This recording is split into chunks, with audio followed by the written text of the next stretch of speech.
In part one, we got started off by comparing how tables are produced in Excel pivot table and then comparing that approach to Tableau. And then we ended up with this whole thing called the measure names and measure values, which looked similar to what Excel was doing. And this is an area of much confusion in Tableau, both for beginning users as well as in advanced users. So let's devote a specific video to demystifying this. The questions that we want to answer is what is the use of this? Is there a better way to do this? And then third, now that this kind of a construct measure names and values are there in Tableau, what benefits can we get out of this? There are a few places where this is used, and I will cover all of them here. First, let's return back to the screen where we were comparing side by side, and then try to see what Excel is doing and what Tableau is doing. Here is the side-by-side screen as you have seen earlier. So here what I did was I made a few changes to make it much more sensible. So previously it was showing sum of age in both of this, which does not make sense. So I changed it to average age. Excel by default displays a grand total, which I have turned off so that the reports look comparable. So if I basically just check off age, and then it is coming into this measure values, and then it is getting added after sum of salary, whereas here in Tableau, salary is displayed at the top in the rows, and then age is coming, and then all of the details. So there is some difference in each of these tools, how they are handling, right? First, let's take Tableau and then see, is this making more sense, or is what Tableau Excel doing makes more sense. So basically our report is listing each year, and for each gender it was previously, when I took off, for example, if I took off age, it was listing salary by gender, right? Now I also wanted to see an average age. So what makes sense is after salary, for each of those values to display the average of age, which is what will make sense in Excel also, everywhere, right? So what Excel is doing, salary first, average of age next to it in columns, actually is the thing that most of us would expect. Whereas Tableau is doing something different, which I don't think is what most people would expect. So let's rearrange what Tableau is doing to get to the similar view. So if you compare, so there's this thing called measure names here, and then there is measure values here.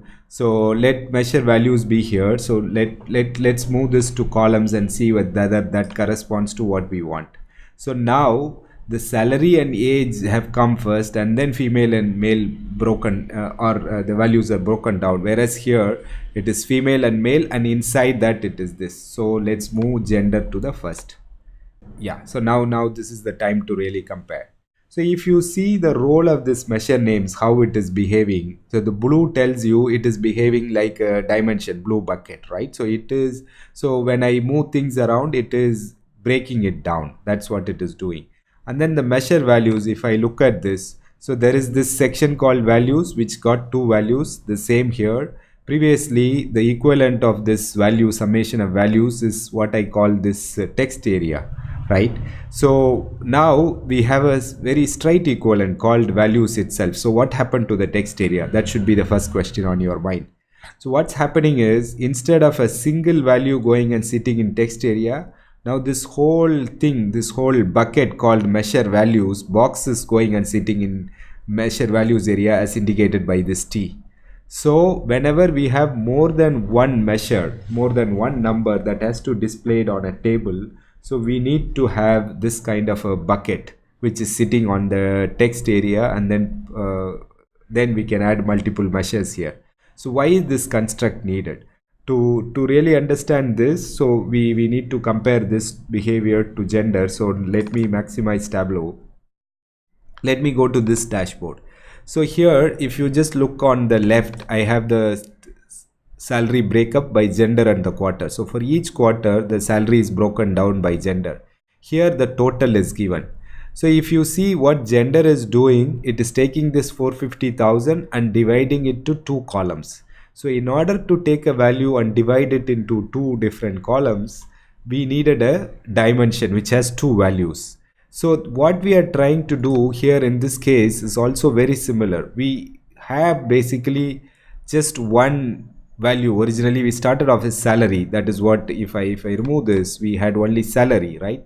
Let's remove this gender also. So we have only salary. So now in addition to salary, we want to display something next to it. So let me add this also to the dashboard, so you would be able to see this better. So now in addition to this salary, so we want to take this number and divide it like this two, female and male. In other words, we need a dimension which has two values. One with basically that will give us the first measure value, the other one that will give us the the second measure value, in this case age. So essentially it is like we have to create a new dimension just on our own, which has the first value as the first measure, which is the salary, and the second value as the second measure, which is age or anything else, which is what Tableau is doing. So if I just double click on age now, you can see now in this dashboard much more clearly. So now we have age and salary, as if these two are just one dimension, with these two as two different values of that dimension, which is what is happening here. So that dimension that Tableau created on the fly is called measure names and measure values.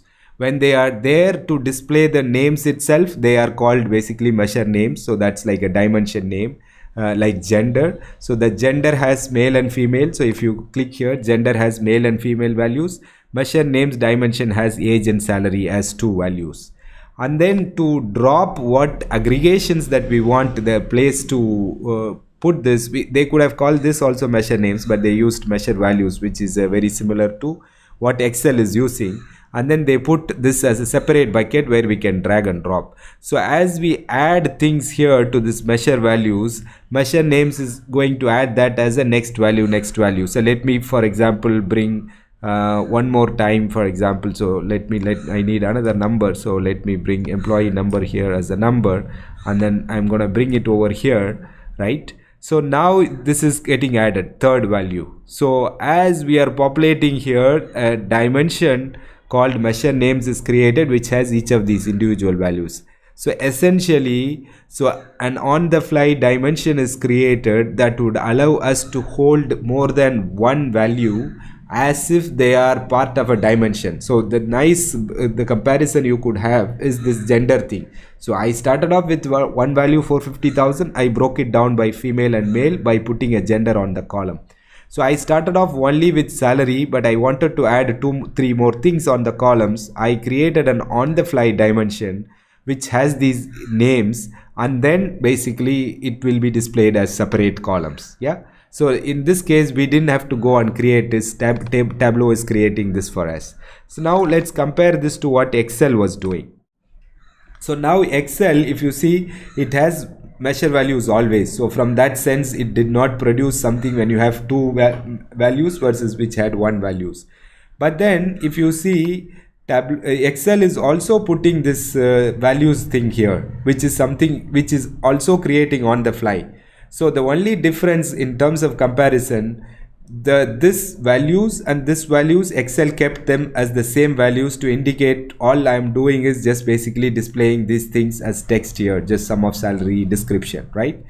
So whereas Tableau came up with something like measure names, which also makes sense from that perspective too, as opposed to this thing, this summation of values. Measure names at least tells us, okay, we are putting the names of the measures in columns here, which makes sense. So in that sense, so what Tableau has done to take that value and call it measure names is a little bit more intuitive, but by calling them two different things and putting them in two different places, this actually confuses a lot of people. I hope just looking at this is just a lot more clear for you. So let's summarize here. So whenever you have something in Tableau that can hold only one value, typically in one column you can have only one value. In columns you will have only one value. So if I want to break that down, like in this case gender, I need to put a gender on the columns which has two values, whereas here I'm gonna put a measure names, and then this will be added on the fly one by one, broken down. Yeah.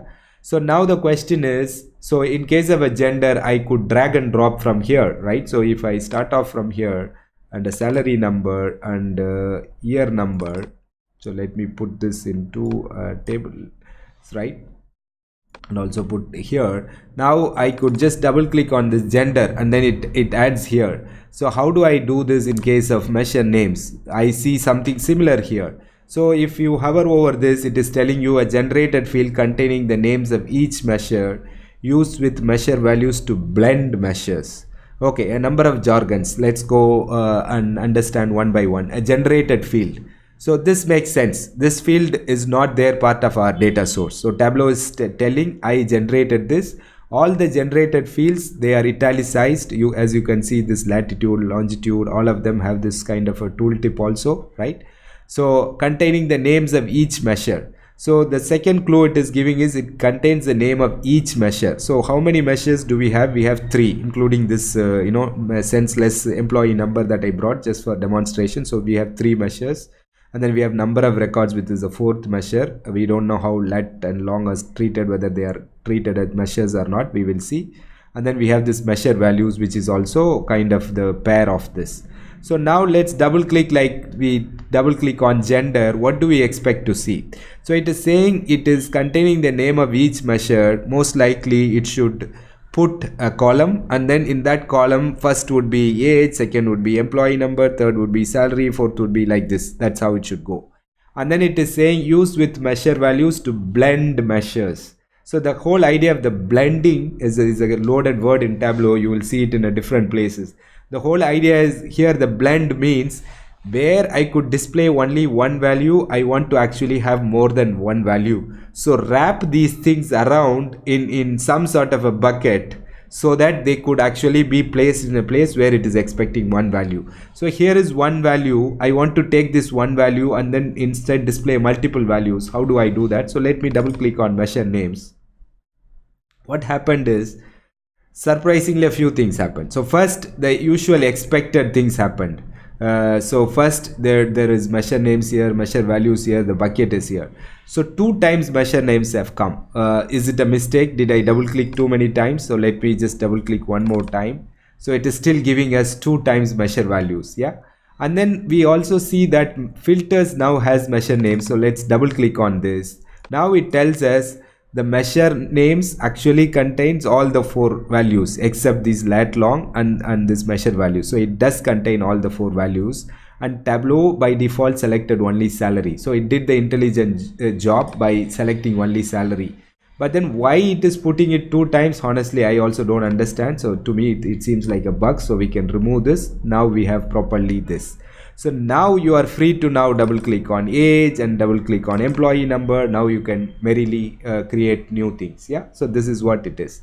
So this is how measure names are working. So now let's backtrack a little bit and go back to this original report. So instead of double clicking on measure names, if I click on measure values, what will happen? Because they seem to be equivalent, right? They are a pair. So let's double click. Is it the same behavior? So when I double clicked on this time, so everything seemed similar except that the 2 times measure names, that bug did not happen. It's 1 time measure names. Let's check the filters. It's proper. So I think the right way, if you want a measure values, is to double click on measure values, which will put everything in the right place. This is one of the actually tricks to ensuring that you get a proper header in Tableau. If you go back and paid attention, when you have a single measure, Tableau does not display the table. This is one of the, table header, right? This is salary. This is one of the frustrating things for many newcomers. And by actually, when I was teaching 3-4 years back in Bangalore, one of my students was asking what this measure names and measure values does, and I was giving some explanation. And he being curious, he was just double clicking in front of me on this measure values, and I saw this magic happen, that you get this single value put down, right? So this is something I learned from one of my students while he was actually playing with Tableau. So that is how to display a heading for a salary which for a table which has only one measure.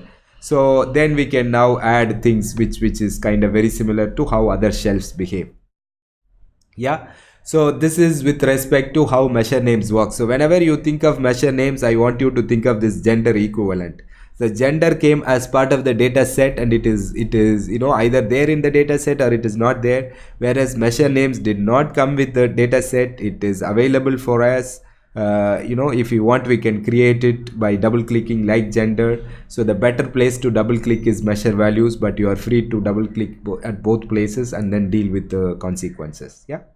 So now let me just clear this sheet and then show you what is the other benefit of measure names. One of the things that measure names does benefit us. So let me maximize this now that we don't need to compare with Excel anymore. So if I just, in an empty report, if I just double click on measure names, what do you expect to see? So let's pause for a moment. What do you expect to see? So previously we had a salary, so it filtered by salary. So if I double click on this, when there is nothing, by default, it should display every single measure, right? That is what we expect. Let's see. So I double clicked on this. So nothing went on the filter shelf. Everything came on the measure values, and measure names are displayed in columns. As we indicated, we want to split this single column into multiple columns. So this makes beautiful sense. But why is this beautiful? So let me tilt this and then show you. This is listing every single number and whatever is the default aggregation I've set up, right? So this is often very useful from a data quality perspective and to understand what measures are there. One of the things that I do whenever I bring any new data set, I work in different consulting engagements, is to just double click on this measure names thing, and then it lists me all the values and a very quick look at what the aggregation looks like. So what the total numbers. For example, if I walk into a retail company, I could quickly get, for example, what's their total sales, and then, for example, how many products, a lot of these numbers are, at one glance, we don't just double click, it produce this. This is a beautiful side benefit of this thing called measure names. Yeah. The other area where measure names are useful is when you are building dual axis charts. Since it relates to chart and dual axis is a separate dedicated topic, I will cover it there, but just remember. So these are the two places. So whenever you need to, what Tableau calls this blending, this somehow, somebody who created this was probably a fan of, coffee blending or whatever that blending is. So I see this blending is used. So whenever you want to display two different things in one place, like in one column, so that is one, and then in one axis we want to display two different values, for example, both age and salary. Like typically your line and bar, or two lines, two bars, so those are the combinations where we want to display in one axis, like a shared axis, but then we want to display more than one number. So those are the cases where measure names would be useful. Okay, I hope this has clarified for you how measure names and measure values work, how to generate it on will. Right, so by dragging and dropping, you could do that. The default way, if you are building a table, is to just double click. Forget about measure names and values. For example, I have something called department, and then I have a salary. I want it to be, let's say, also displaying age. All I need to do is just double click on a second measure when there is a table, and automatically the measure names, the measure values, the appropriate filters, all of them would be populated for you by default. This is the most preferred approach, right? You don't have to really bother with measure names and values unless you are trying to construct something on your own, which is a little more complex, and you want to manipulate this. Nothing stops you from actually taking this measure names and duplicating it and putting it on color, which now gives each one of this as a different color, right? So now you understand how these things work. This is also can be useful in some cases. Yeah, so that's where we stop with measure names and values. So from the next video onwards, let's start looking at table alternatives. So if you click on show me, the first one is table, text table, or cross tab in Tableau, and then you have the alternatives, heat maps, as well as the highlight tables. Both are table representations, so we'll cover them in the next two parts.